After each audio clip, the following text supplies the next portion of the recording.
Estamos acompañados por el doctor Cristian Miranda Orrillo, con quien vamos a conversar sobre el tema de salud. Y previamente a ello le damos la bienvenida, doctor. Bienvenido a Abriendo Puertas. Muchas gracias, Néstor. Un placer estar con tu audiencia y con tu persona aquí para conversar Vamos a conversar en extenso por la problemática de salud que junto a otras actividades humanas como educación, como agricultura, como oportunidades para los jóvenes en nuestro país está pasando por una crisis, además del tema de la inseguridad, y el tema de salud es clave en lo que significa posibilidades de desarrollo humano de los peruanos, y vamos a hablar en extenso con el doctor, con una autorización para saludar a nuestros compatriotas de todo el territorio nacional, de la costa, de la sierra y de la selva. Igualmente a los peruanos en el exterior, conocidos cariñosamente como PEX. El saludo a casi los 4 millones de peruanos que están en el exterior, especialmente en la zona del Medio Oriente. Sabemos que, por información periodística, que los consulados y algunas embajadas, no tenemos embajada en Teherán, están actuando en prevención de los peruanos. Son pocos, pero hay, y se está tomando todas las medidas, de manera que el saludo especial a los compatriotas que están en esta zona de conflicto de Medio Oriente, que lo vamos a tratar también en la presente edición. Pero vamos al tema, doctor. Seguramente la primera pregunta que se hacen nuestros televidentes es ¿qué especialidad tiene el doctor Miranda Orrillo? Si nos explica un poco su trayectoria profesional, doctor. Bueno, yo soy clínico de formación, nefrólogo, especialista en riñones. Hice una pasantía en Estados Unidos en trasplante de riñón-páncreas, donde tuve la suerte de hacer el primer trasplante de páncreas-riñón en el país, año 2008. Y en paralelo mi formación ha sido de gestor. He hecho doctorado en salud pública en la Universidad Peruana Cayetano Heredia, muchos cursos de administración y gestión en salud y recursos humanos en ESAN. Mi formación va en el sentido clínico y de gestor público, porque son mis dos vocaciones. Correcto, y la gestión pública es importante, ¿no? La gestión pública en salud, como decíamos al inicio, doctor, es importante para una buena gestión de la salud en beneficio de los peruanos. ¿Cuál es el diagnóstico que podemos hacer en el inicio? Producción me está diciendo que también usted ha tenido algunos cargos importantes en el sector de salud, que quisiera que nos destaque también. Bueno, he sido gerente de mi hospital, el Hospital Nacional Guillermo Almenara, y he sido gerente general de salud también. Bonitas experiencias. Correcto. Y San Marquino en la primera etapa. En pregrado, y San Marquino en la especialidad de... Bueno, vamos a hablar como San Marquinos también en esa condición. Y San Marcos tiene una característica especial, doctor, ratifíqueme antes de entrar al terreno de su especialidad, que permite cierta sensibilidad del San Marquino, por formación, por currículum, no sé por qué razones, especialmente con los médicos. Tenemos oportunidad como periodistas de tener contacto permanente con San Fernando hasta la fecha, desde hace 30 años más o menos, que hay cierta sensibilidad que diferencia al sanmarquino médico o de las ciencias médicas sin dejar de señalar el respeto que se tiene, pero hay más sensibilidad del profesional sanmarquino. ¿Eso es correcto, doctor, en la medicina? Es muy cierto. Nosotros tenemos contacto con la población desde el primer ciclo de la formación. Entonces, yo tengo recuerdos muy bonitos de haber estado en Huaycán haciendo campañas de vacunación, llevando chocolatadas a los niños, para tratar de luchar contra la desnutrición y la anemia, que son temas que tenemos que conversar porque tienen que superarse. Un país tan rico no puede darse ese lujo de tener 12.4% de desnutrición, una anemia en Puno alrededor del 70%. O sea, son temas que realmente preocupan. Y como sanmarquino, tú lo has dicho bien, uno ese sentido lo tiene en el corazón y no se escapa, no se va nunca, lo tenemos toda la vida. Es la responsabilidad social, ¿no? Del profesional. ¿Cuál es el diagnóstico al 2025 con toda la experiencia y la trayectoria profesional, doctor Miranda, de la salud en nuestro país? Néstor, me quitas la sonrisa del rostro, ¿no? Porque ya hay que ponernos serios y muy serios. La salud no solamente está en crisis, ¿no? Ya viene estando en una etapa que ya entró a cuidados intensivos. No es posible que 1 de cada 2 personas de a pie prefieran y tengan que pagar de su bolsillo la atención porque no reciben la atención que merecen y que necesitan, tanto en salud como en el Ministerio de Salud. Entonces eso es gravísimo. Lo otro es que nosotros no salimos del hoyo a pesar que los presupuestos han mejorado muchísimo. El Ministerio de Salud ahora tiene un presupuesto de 28, 29 mil millones. Salud ha subido de los 15 a 17 mil millones. Entonces, no es por falta de dinero, es por falta de gestión. La gestión estamos haciéndola inadecuadamente. No es posible que en el MINSA se compre un tomógrafo, se coloque el tomógrafo y se dañe porque la instalación estaba mal hecha y al final no tengamos ni tomógrafo ni atenciones para los pacientes. Entonces, en salud y en MINSA, las colas de espera, y a ti te consta, son largas y eso no debería existir. ¿Quién espera para que su salud se cure en 2, 4 meses sin tener una atención inmediata? ¿Qué cirugía va a estar programada para aquí a 1 o 2 años? O sea, eso es inaceptable. En realidad la situación tiene que cambiar y si me lo preguntas te digo cómo debería cambiarse. Sí, vamos a eso. Primero el diagnóstico, doctor. General de Salud y Ministerio y el MINSA están en crisis, como bien ha puesto producción en el título de la entrevista. Pero vayamos por partes. Primero, en el tema del MINSA, en el Ministerio de Salud, ¿cuál es la situación, cuál es el diagnóstico de la situación actual en el sector de la salud pública, doctor? El Ministerio de Salud tiene problemas tanto en especialistas como en infraestructura de alta complejidad. Eso viene arrastrándolo por décadas. El salud, a diferencia, tiene capacidad de alta complejidad, pero no tiene primer nivel de atención. Entonces, allí hay una oportunidad enorme, porque si empezamos a trabajar en conjunto de lo que le falta a uno y le sobra al otro, y viceversa, vamos a poder trabajar en algo que desde hace más de 50 años se viene propugnando, la atención primaria de salud. O sea, MINSA tiene las postas médicas para que pueda la gente llegar y el salud tiene los especialistas. Entonces, al sumar este esfuerzo y potenciarlo con sueldos dignos, con remuneraciones adecuadas, con incentivos, vamos a poder aumentar la brecha que falta de atención. Vamos a poder llegar a vacunar a los niños menores de 6 años en todas las patologías que son prevenibles. El gran problema de nuestra población es que no prevenimos. O sea, atendemos al paciente cuando ya está enfermo, cuando ya está con cáncer, cuando ya está para entrar a UCI, y no tenemos la infraestructura en estos momentos para atender a todos los casos en esas condiciones. Entonces, lo que tenemos que hacer es dar un giro a la forma de atención que tenemos actualmente.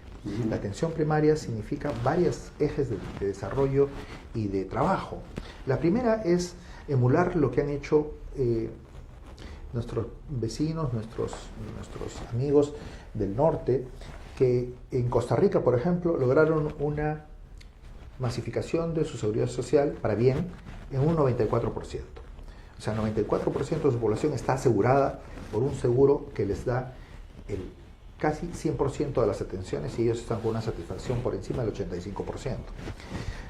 En Chile, sin ir tan lejos, tienen estándares de salud que se acercan al primer mundo. Si nosotros copiamos lo mejor de los modelos de Costa Rica, de Chile, incluso de Cuba, donde buscan la enfermedad casa por casa, vamos a tener la opción de encontrar una enfermedad antes que se produzca.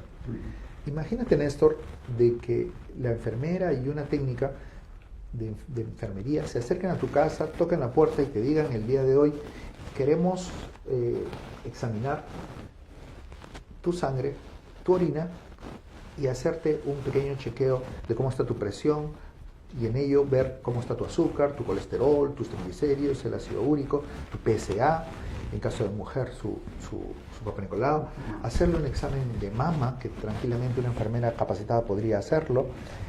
Podrías detectar hasta 2 enfermedades prevenibles y podrías tener incidencia en detectar cáncer temprano de próstata, de cuello uterino, de mama. Entonces ayudas mucho a la prevención y ayudas mucho a economizar lo que significa gasto de atención hospitalaria.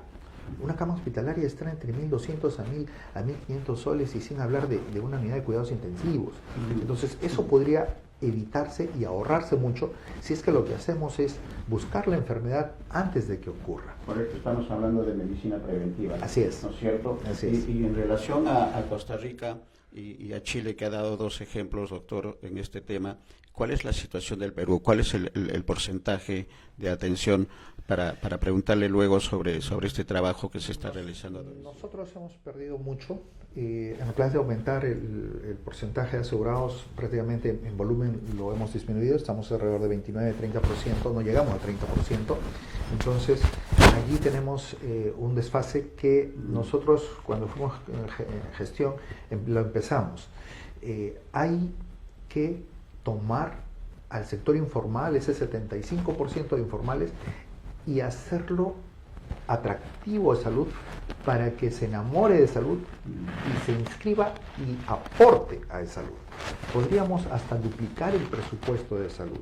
Podríamos tener 15.000 millones a más, que es gasto del bolsillo de las personas, que podrían ingresar a las arcas de salud, si no toda una parte, para dar una mejor atención. Estos informales son generalmente gente joven, que no requiere pensiones y que no requiere hospitalizaciones. Por tanto, son aportantes que están dejando dinero líquido que va a servir a formar una base de sustentación de infraestructura válida para atenderlos a ellos a futuro, pero atender mejor a los que actualmente están sufriendo las consecuencias de carencia de hospitales, de centros médicos, de tomógrafos, de resonadores, de ecógrafos y de todo lo demás. Entonces, nosotros podríamos emular lo que hizo Cuba, y en esa búsqueda casa por casa que ellos hicieron, llegaron a detectar el año 2005 cerca de 85.000 personas que no sabían que tenían algún grado de enfermedad. O sea, enfermedad silente, sí, que la detectan temprano. Al cabo de 15 años ellos hacen el seguimiento y publican sus resultados del 2020 y empiezan a decir: de esas personas solamente el 2% requirieron diálisis o fallecieron o se complicaron. O sea, salvaron el 98% de esas personas. Eso para que te des idea, claro, del camino que ellos siguen, y abaratan costos. Para todos es sabido que lo que menos hay en Cuba es dinero para destinarlo a salud. Por eso nos dan el ejemplo de que si empezamos a atender antes de que la enfermedad se produzca, vamos a tener una ventaja enorme. En el virus del papiloma, por ejemplo, hay una vacuna para hombres, y nosotros sabemos que somos los que transmitimos la enfermedad, porque la mujer más está en la casa, etcétera, etcétera, y cuestiones antropológicas que no voy a venir a tocar hoy día, pero esa vacuna existe y el ministerio no la ha puesto en el plan de vacunación con cobertura del MINSA. Entonces, si alguien quiere vacunarse, tiene que pagar sus 300 soles por vacuna, y son 2 vacunas, así que van a ser 600 soles. ¿Van a querer hacerlo? ¿Van a querer hacer el gasto? Difícilmente. Pero si fuera una vacunación gratuita dentro del programa de las vacunas que da el Ministerio de Salud, tendríamos la opción de que esa gente esté sin contagiar y habría mucho menos incidencia de cáncer de cuello uterino, que es uno de los graves problemas de salud pública hoy en día. Correcto, de acuerdo. Y estamos hablando entonces, doctor, de una necesidad y urgencia de la salud preventiva, que no solamente previene la salud individual, sino también, en el caso del Estado, permite ahorro de dinero para no llegar a los extremos ya de enfermedades ya declaradas en la persona. Y está hablado, doctor, y voy a la pregunta es posible que se dé la unión, de MINSA con ESalud, es posible la unificación para tener una labor mucho más eficiente, tanto en lo preventivo como en la atención de los asegurados o de los ciudadanos, que sería ya en este caso la unificación. ¿Es posible, doctor?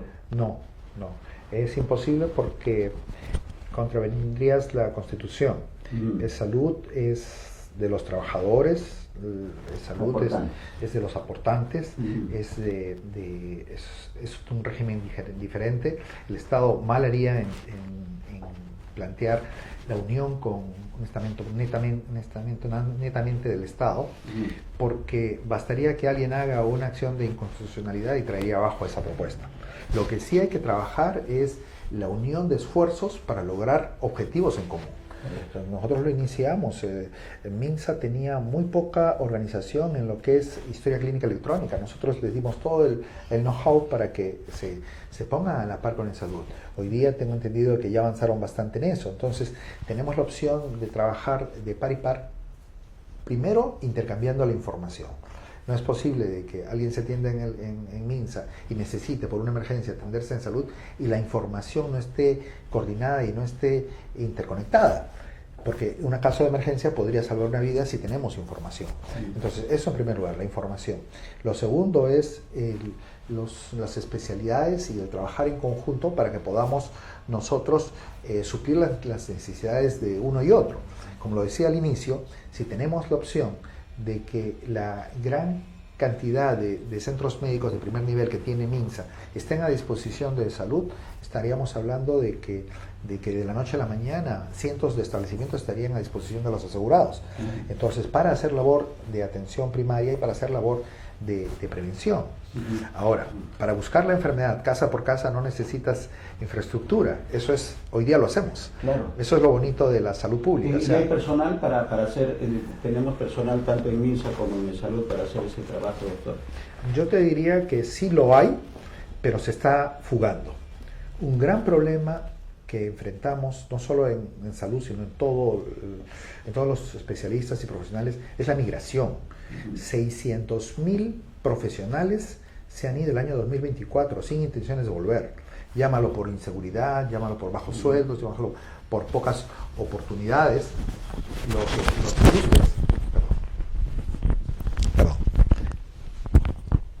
Por cualquiera de esas razones, pero se han ido del país. El año 2014-2015 se iban 2.500 médicos al año para no volver. Y estamos volviendo a esas cifras. Formamos 5.000 y se van 2.500, ¿te imaginas lo que está pasando? El déficit que se está creando. Se sigue generando una brecha, pero aún así hay profesionales y podríamos, insisto, con buenas remuneraciones, con incentivos, retenerlos, porque son gente que quiere a su país. Cuando tú le preguntas a aquellos que han viajado fuera de su país, que han migrado, y le preguntas qué es lo que se arrepiente cuando ya está cerca a sus últimos días, en su senectud, te dicen, una de las cosas que me arrepiento es haber tenido que dejar a mi familia, haber dejado mis costumbres, mi tierra, a mis amigos. Entonces, ten la seguridad que con buenos incentivos ellos no se irían del país, se quedarían. Pero tenemos que generar una situación de no solamente clima laboral, sino también de clima social. De comodidad, ¿no? De aquí, comodidad, por de supuesto, confort. Néstor, ¿a quién le va a gustar que abras tu consultorio y al día siguiente te estén cobrando cupos por diario o mensual por tener abierto tu consultorio? Eso a nadie le va a agradar. O sueldos que no reflejan el trabajo profesional de los médicos, de las enfermeras y del personal auxiliar. Eso también significa que la situación de personal, para luego entrar a la infraestructura, doctor, la situación de personal es igual de carencia tanto en el MINSA como en ESalud, ¿o hay algunas diferencias? Como te decía, el problema del MINSA es más de especialistas. Tú encuentras menos especialistas en el MINSA y más especialistas con formación en ESalud. Viceversa, más médicos generales hay en MINSA que en salud, y eso realmente no sería difícil de conseguir, porque el médico recién egresado sale como médico general, pero hay un médico que se necesita en nuestra sociedad y lo estamos subvalorando, que es el médico de familia. Nosotros tenemos que poner énfasis en el médico de familia porque es el que va a trabajar como especialista en la comunidad. Se estuvo o se quiso aumentar el número de residentes a nivel general, pero desgraciadamente las decisiones políticas hacen de que el presupuesto vaya al Congreso y no a la formación de profesionales, por ejemplo. Claro, ¿y qué diferencia, doctor, entre el médico de familia y medicina general, el médico de medicina general? El médico de familia ya tiene una formación de 3 años adicional. El médico de familia hace un poquito de pediatría, hace un poquito de cirugía, hace un poquito de ginecología, para que tener las ramas grandes, medicina, cirugía, ginecología y pediatría, en su conocimiento y pueda resolver los problemas básicos de la patología que pueden presentar en la comunidad. Y lo que ya es más complejo lo deriva a un hospital nivel 3, nivel 4.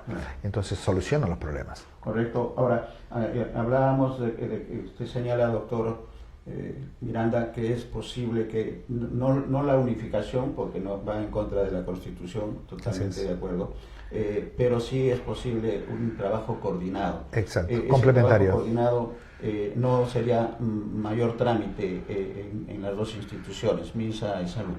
No, porque a pesar que Salud tiene su autonomía, es designado por el gobierno, entonces las dos cabezas podrían coordinar tranquilamente porque son empleados directos del gobierno de turno, cosa que a mi modo de ver no debería ser, ¿no? Salud debería mantener su autonomía también gestionaria, porque si no se presta a ser politizado y eso no ayuda, ¿no? Es un gran problema el tema politizado, que lo vamos a tratar también. Pero entremos al otro tema, al otro tema. Personal, profesional, existen más especializados en salud que en el MINSA, pero es posible la coordinación y el trabajo, digamos, simultáneo para atender al ciudadano. En el tema de infraestructura, doctor, de equipamiento y de infraestructura, ¿cuál es la realidad tanto en el MINSA como en el salud? A ver, creo que todo aquel ciudadano que ha querido tener acceso a un hospital nivel 4 ha sufrido y ha llorado por sus familiares o por sí mismo. Entonces, salta a la luz de que nos falta infraestructura de cuarto nivel, de alta complejidad, de tercer nivel, de segundo y de primer nivel. O sea, nos falta de todo. Un estudio hablaba de más de 1.700 hospitales de alta complejidad, mediana complejidad y de primer y segundo nivel que se necesitaban para cubrir una brecha mínima, 1.700, y que se necesitaba más de 20 años para cubrirla, al ritmo que se estaba avanzando.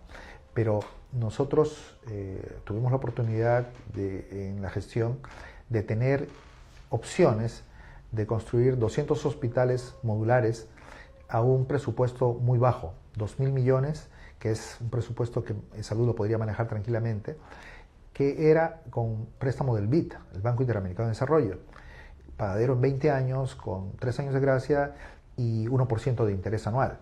Entonces, sí hay formas y hay mecanismos para agenciarte de esa infraestructura rápida. Ese préstamo y esa construcción iba a ser en un tiempo de 6 a 7 meses. ¿Te imaginas poner 200 hospitales de primer nivel con atención 1-2, o sea, con atención quirúrgica en los capitales de provincias de todo el país? Era colocar 200 provincias con 200 hospitales nuevos y generar una tranquilidad parcial, no total, pero una opción de que el asegurado tenga la atención más rápida y no tengan que esperar 2, 3, 4 meses para ser atendido. ¿Y en qué periodo de tiempo, doctor? ¿En qué periodo de tiempo la construcción? Los hospitales modulares son de construcción rápida. Nosotros en el Salud pudimos construir 5 hospitales cuando estuvimos en gestión. Ya habían iniciado el gobierno anterior, pero lo habían paralizado por temas de burocracia. Nosotros los destrabamos y los terminamos y se hicieron en un periodo de 5 a 6 meses. Entonces, el problema fundamental allí era el equipamiento y el recurso humano. En ese momento nosotros tuvimos que hacer malabares para conseguir recurso humano, no teníamos todo el dinero, pero ese era el camino. Claro. Esos hospitales pueden durar unos 20 años sin problema y poder, con buen mantenimiento, darle más vida, hasta que se recambien por hospitales ya de construcción noble. Pero en ese momento era lo indicado, en este momento todavía podría ser de mucha ayuda, y así como eso tenemos la opción de generar los hospitales integrados en cada capital de provincia, hacer un hospital nivel 4, nivel 3, perdón, en cada región, hospital 4, nivel 3, nivel 2, nivel 1, para que no tengan que estar viajando a otros lados, sino que se queden en su región.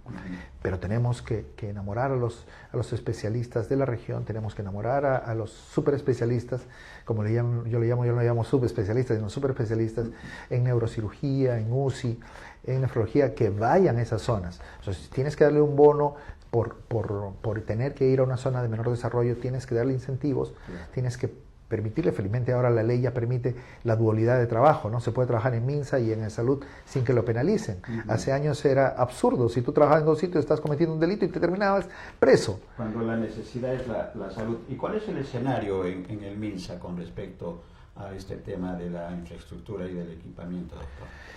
Como te repito, el gran problema es la infraestructura de alta complejidad. O sea, tú ves Hospital Loaiza, Hospital 2 de Mayo, Hospital Casimiro Ulloa y dejas de contar. Entonces, y eso que Casimiro Ulloa no tiene todas las especialidades. Sí. Entonces, tú ves que nos quedamos en el tiempo, ¿no? El Loaiza, yo no sé si soporte un terremoto de grado 9. Tiene estructuras bien hechas, yo he hecho mi internado allí y amo Loaiza, pero me parece que son estructuras que ya en el tiempo están a punto de colapsar. Entonces, los de Mayo ni que se diga. Entonces, allí hay que trabajar en reconstruir esos hospitales, en hacer que sean viables en un caso de un desastre como si fuera el que a todas luces parece venir, un terremoto de gran magnitud. Que está dentro de las posibilidades, ¿no? Entonces, hay cosas urgentes que les está planteando con mucha claridad, y eso lo están entendiendo nuestros televidentes, doctor Miranda. Y en el tema de la atención, y permítame hablar en primera persona porque yo he estado en Baleares hace poco tiempo en una intervención quirúrgica, he pasado por el quirófano, doctor, pero lograr el internamiento, la hospitalización, es toda una pelea, es toda una lucha. ¿Qué se puede hacer en ese escenario? A mí me detectan el tema de la intervención y 1 año y medio después ingreso a hospitalización. Ese es el primer escenario, y seguramente el caso mío es el caso de todos los asegurados y también de las personas que acuden a los hospitales del Ministerio de Salud.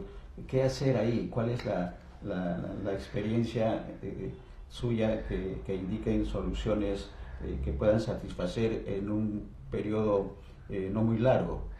Néstor, es gestión. Ahí es la palabra clave, gestión. Y gestión es hacer que las cosas se den y que resulten. Entonces, tú preguntas, lista de espera, colas, cirugías al año, a los 2 años para que se hagan. Entonces, todo eso no debe existir. En un sistema justo o que busca justicia social, no debe existir. ¿Cómo hacer para que eso funcione? Tú me preguntaste de infraestructura, pero si nos ponemos a analizar la infraestructura en estos momentos, yo te hago una apuesta, $10,000 contra 1, yo te pago 10,000, tú me pagas 1. Si en la noche vamos, o a las 6 de la mañana vamos a algún establecimiento de salud, el que tú escojas, y lo encontramos trabajando quirófanos y lo encontramos trabajando consultorios. De 6 de la mañana a 8 de la mañana están ociosamente cerrados, tanto los consultorios como los quirófanos. De 4 de la tarde a 10 de la noche la mayoría. Tú tienes ahí 4 a 6 horas en la tarde y 2 horas en la mañana que podrías aumentar como oferta. Entonces, el día de mañana tendrías la oferta de esa capacidad ociosa instalada para brindarla a que la gente tenga opción de ir. Si tú estás enfermo y te dicen la cita es a las 6 de la mañana, vas a ir.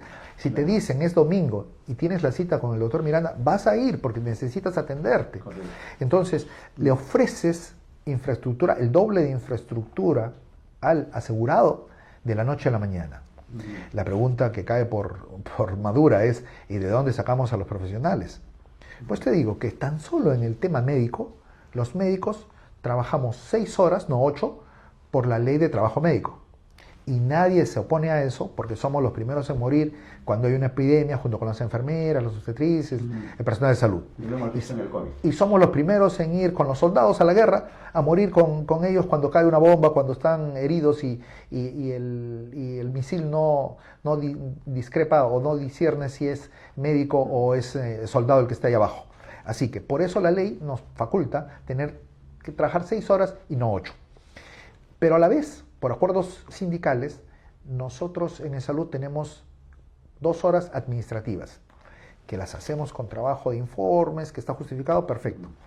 Pues bien, si hoy día necesitamos más profesionales, lo que podemos hacer es comprar esas 2 horas de ley de trabajo médico y comprar esas 2 horas administrativas para convertirlas en horas asistenciales. Entonces vas a tener de la noche a la mañana de 4 horas efectivas a 8. Estás duplicando tu oferta de profesionales sin mover o sin contratar uno más. Ahora, esto no es obligatorio. Gestión, ¿no? Esa es gestión. Exacto, es gestión. Si es que alguno no desea hacerlo, está en su derecho, no lo hace y se contrata en ese momento un personal adicional. Pero tienes capacidad ociosa instalada y tienes personal que puede trabajar ahí, que lo va a hacer con gusto, porque su sueldo va a duplicarse de la noche a la mañana. Y créeme, lo van a aceptar. Claro, porque estamos hablando de un 100% subir a un 200%, ¿no? De 4 horas subir a 8 horas significa el doble. Claro. O sea, es posible, es posible. O sea, es posible, Néstor, es posible. Yo lo intenté, empezamos a hacer algunas gestiones, empezamos a ponernos duros, pero como te conversaba al comienzo, desgraciadamente cuando no eres la cabeza, a veces ser el número 2 no es suficiente. Desgraciadamente, cuando politizas los temas de gestión, no puedes tener la capacidad de despedir a gerentes que no hacen o que no trabajan en tu misma línea, o no tienes la opción de cambiarlo por gente realmente eficiente. El Perú tiene mucha gente capaz, el Perú tiene mucha gente valiosa, pero necesitan estar en los puestos adecuados. Nosotros, te doy el ejemplo, tuvimos la oportunidad de hacer maratones de cirugías ortopédicas en Almenara. Tuvimos la oportunidad de hacer maratones de radioterapia en Revaliati, de atenciones odontológicas de viernes, sábado, domingo y trasnoche, para que se atienda a la población y disminuir las brechas. O sea, eso es gestión, eso es ganas de solucionar. Llevamos 64 especialistas a Ayacucho en una campaña de 8 días, y en 8 días atendimos 8.000 pacientes que no hubieran recibido oftalmología pediátrica, que no hubieran recibido endocrinología pediátrica, o que no hubieran sido operados si no hubiéramos hecho esta gestión. Y cuando quisimos hacerlo a la siguiente, en Huancavelica, en Apurímac, en Amazonas, en las zonas de menor desarrollo, nos dijeron no. O sea, por decisión política, algo que estaba ayudando a la población se suspendió. Ni hablar. Y en el tema, doctor Miranda, en el tema de la capacitación de los especialistas, de los médicos en general, ¿cómo va? ¿Y cuál es la situación y cuáles son las alternativas de solución? Hasta hace unos años, los médicos en formación en su 3er año tenían la opción de viajar 3 meses a el extranjero para hacer capacitaciones internacionales. Lo único que Salud invertía era su pago de sueldo. No le quitamos el sueldo, al contrario, lo manteníamos. Y estudiando en el extranjero, recibía su sueldo. No era mucho, pero los ayudaba, y ellos se mandaban con los gastos de viáticos y viajes y pasajes. Eso funcionaba porque yo, como te comenté, llegué a traer en su momento información y avances de Estados Unidos, que fue donde fui cuando tuve mi 3er año de residentado, y después tuve la oportunidad de conocer los nexos para hacer y estar más tiempo haciendo un stage en formación de trasplante riñón-páncreas, y volver al Perú y hacer el trasplante riñón-páncreas. O sea, la capacitación es fundamental. País donde no invierte en educación, país que está destinado al fracaso. Inglaterra lo demostró en la época que se convierte a Gran Bretaña, invirtiendo en sus ingenieros, invirtiendo en sus profesionales universitarios. Estados Unidos igual, dio el salto cuando empezó a hacer las universidades de élite. Entonces, nuestras universidades no pueden dejar de formar profesionales de altísima calidad. La educación va de la mano con salud. No podemos tener médicos de cuarto nivel, no podemos tener médicos que se forman en universidades que no tienen acreditación y que no tienen una formación adecuada. Por Dios, ellos nos van a atender a nosotros cuando seamos mayores, más mayores. Entonces, tenemos que exigir un alto estándar de nivel académico en las universidades. Pocas las universidades en el Perú los cumplen, pues tenemos que tender a la excelencia. En salud, por ejemplo, INCOR cubre todos los ISOs de calidad que existen en el mundo. Si tú te atiendes en INCOR, y no me vas a poder contradecir, te sientes que estás atendiéndote en un hospital americano, pues eso costó 2 millones a ESalud para que INCOR pueda tener esas acreditaciones y tener esas formaciones. ¿No valdría la pena que todos nuestros hospitales tengan ese nivel de atención para que la población reciba una atención de altísima calidad con estándares internacionales que permitan errores cero, que permitan atención oportuna, adecuada y con los estándares internacionales? Yo creo que sí. Sí. Excelente, doctor. Excelente el ejemplo de INCOR, que me consta por compañeros de trabajo que han hecho uso de los servicios y de la atención, además del INCOR, que es de primer nivel. De manera que ese ejemplo de INCOR puede replicarse en las otras especialidades del escenario médico peruano, doctor. Así es, por supuesto. Te vas a caer de espaldas. Mi hospital no tenía UCI pediátrica en la época del COVID.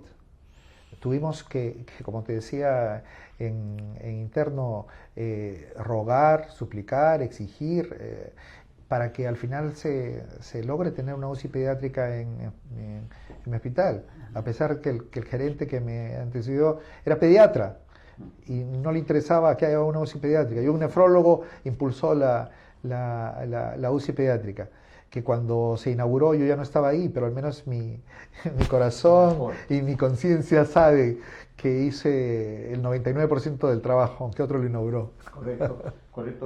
Es posible entonces, con gestión, con buena intención y con decisión política.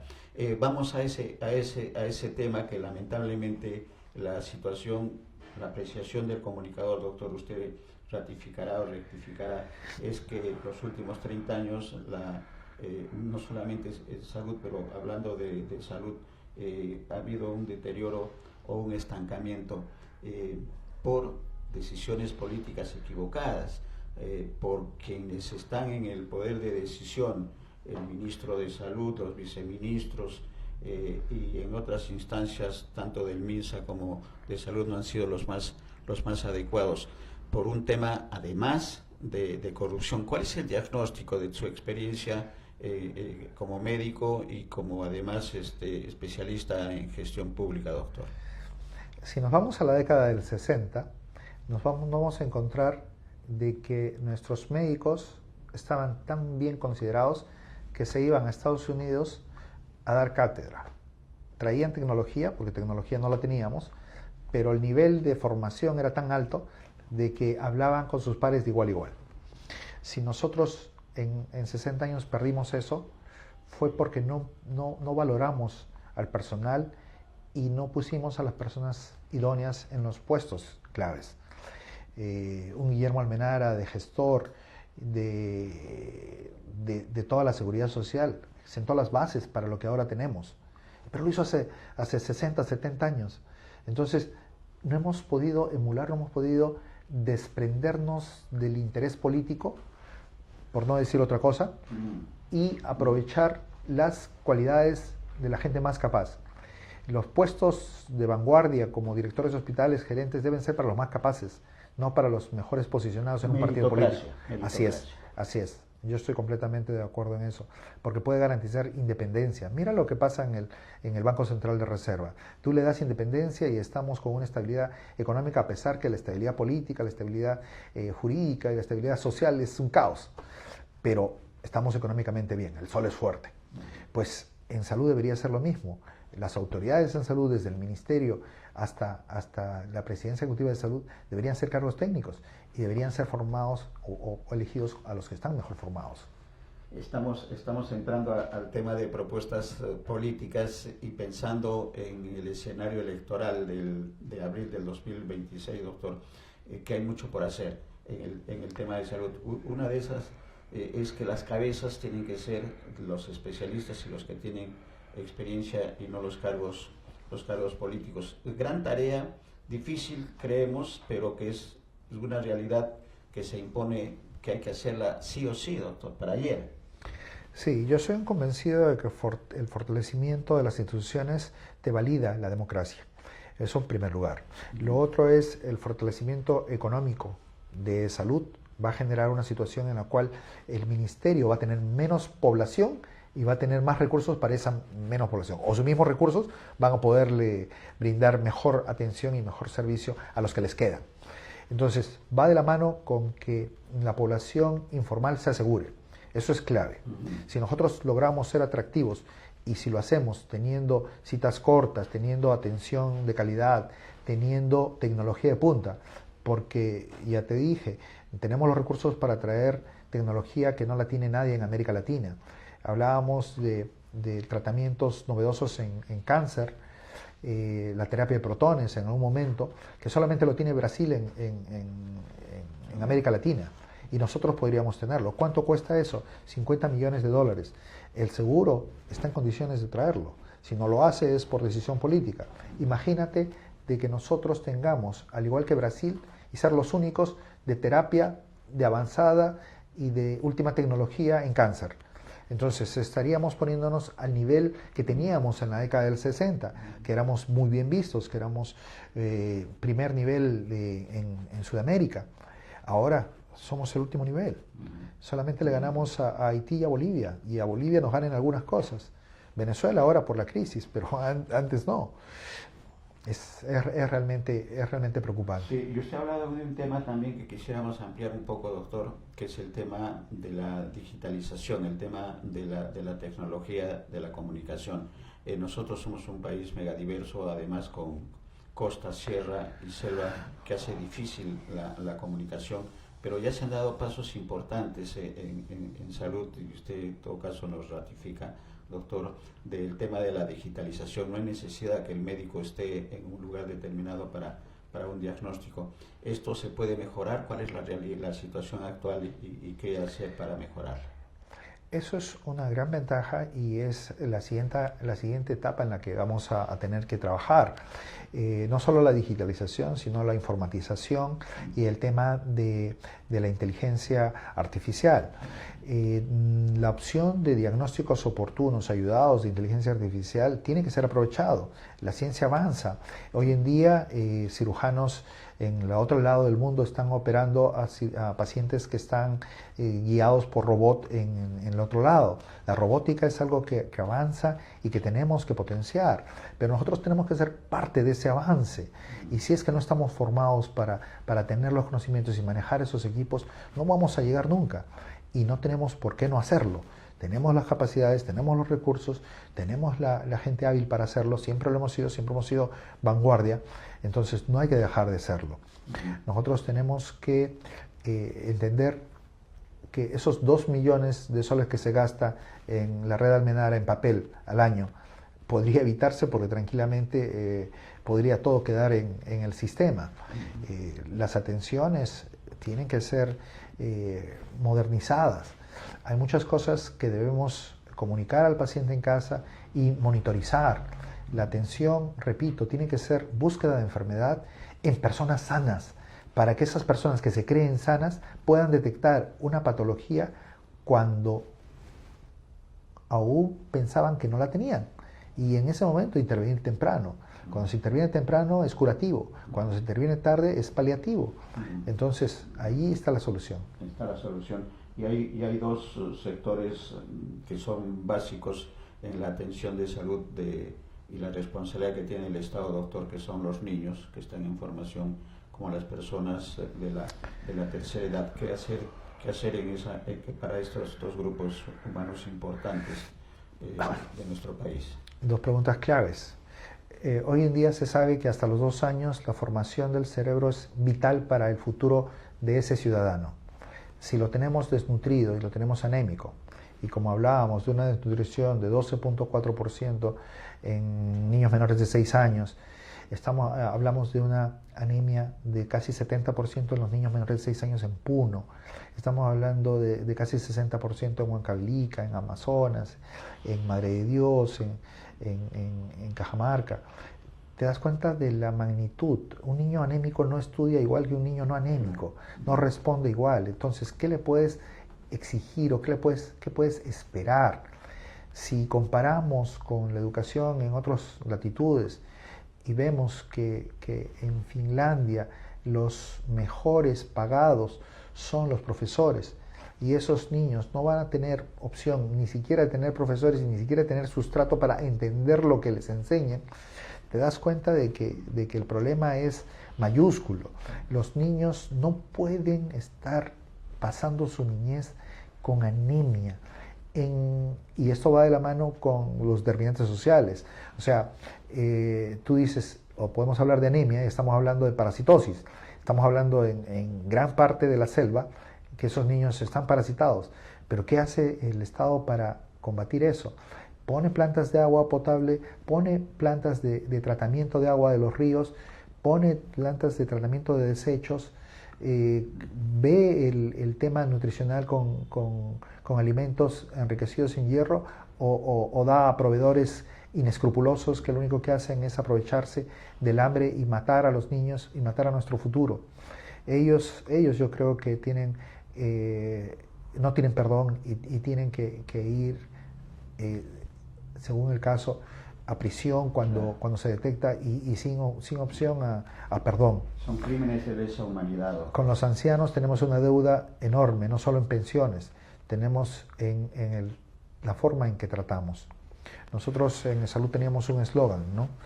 Trata al paciente como si fuera tu padre, como si fuera tu madre, como si fuera tu hijo. Y generalmente nosotros no debemos o no maltratamos a nuestros familiares queridos. Entonces tratarlos con amor, tratarlos con dignidad y, ¿por qué no?, apoyarlos a que tengan una senectud bonita, ¿no? No triste, ¿no?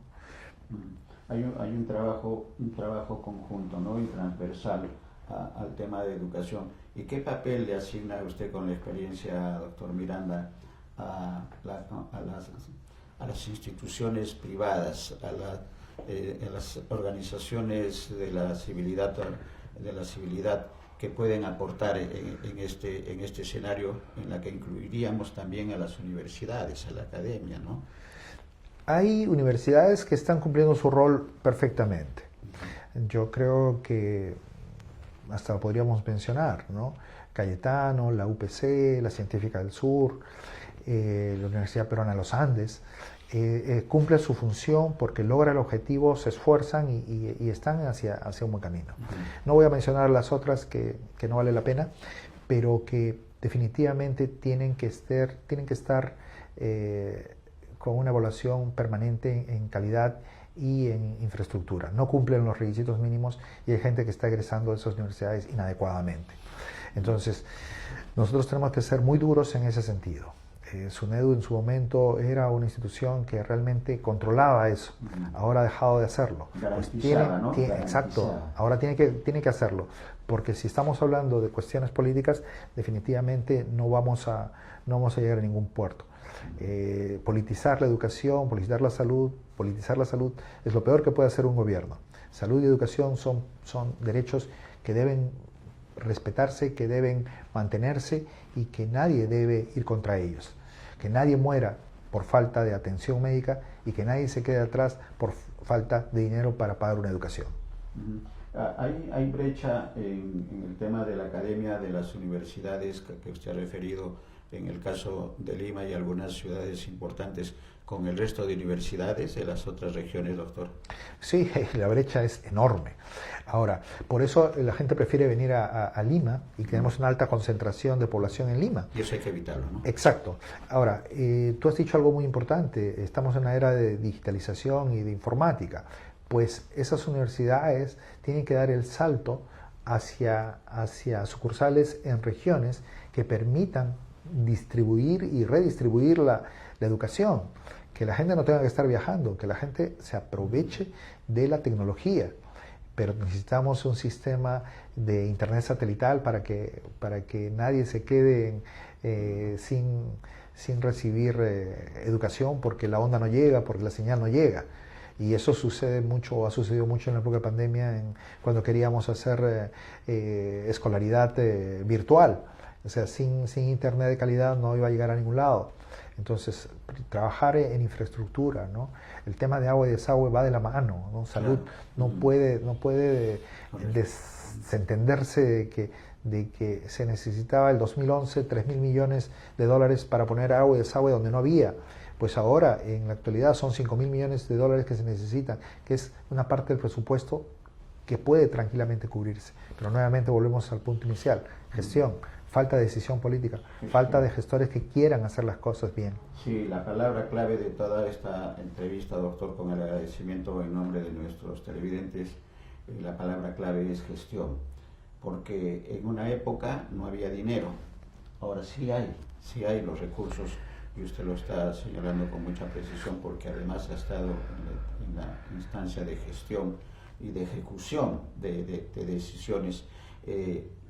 Gestión es una, segunda es que estén vamos un poco haciendo las conclusiones, doctor, de tener en los puestos claves de decisión a especialistas o profesionales que tengan la experiencia en el caso de salud en gestión pública y en conocimiento profesional. ¿Qué otras características son las que se tendría que exigir?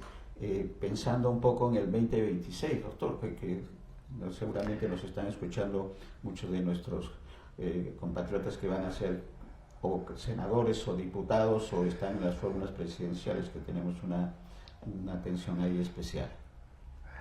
Bien, yo en realidad apuesto por nueva gente. Tienen que ser rostros nuevos, con mentalidad y con un currículum intachable, ¿no? Esos reciclados, esa gente que ya se conoce hacia dónde va, mejor que se queden en sus casas. El tema pasa por valores, y los valores se enseñan con el ejemplo, ¿no? Yo salí de una institución que amo, de salud, salí de un cargo importante precisamente cuando empecé a ver cosas que no me cuadraban.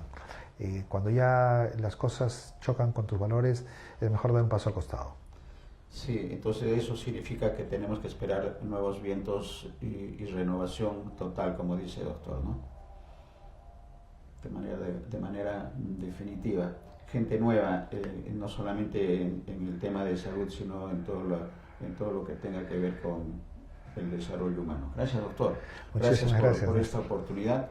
Seguramente vamos a tener oportunidad de conversar más adelante sobre Almenara, que creo que es la niña de sus ojos y su preocupación de estos tiempos, y en realidad la gestión de todo lo que pueda significar el salud en el tema médico, ¿no? Muchas gracias, Néstor. Ha sido un placer conversar contigo, desahogarme un poco, hacer catarsis, porque realmente en un país tan lindo, tan rico, con tanto recurso humano, es inaceptable que estemos como estamos. Totalmente de acuerdo, doctor, totalmente de acuerdo, y lo que se necesita son ideas, son transmitir las recomendaciones de los especialistas, que como en el caso suyo son perfectamente viables en el escenario actual, y pensando, televidentes, amigos, en las elecciones del 2026, es necesario un cambio también de los actores. Los actores políticos que tenemos hasta este momento no tenemos resultados positivos. 3% de aceptación de la Presidenta de la República y el Ejecutivo, y el 4% de aceptación que es una vergüenza para el Congreso Nacional, es una vergüenza para el país, y tener la presidenta más impopular del mundo. Y no lo decimos nosotros, lo dicen los medios internacionales, de manera que es necesario y urgente, así como en el sector salud, en todos los sectores y en el político sobre todo, que ingresen políticos pragmáticos y que tengan como objetivo no sus intereses personales, sino los intereses del país. Gracias, doctor. Gracias, doctor.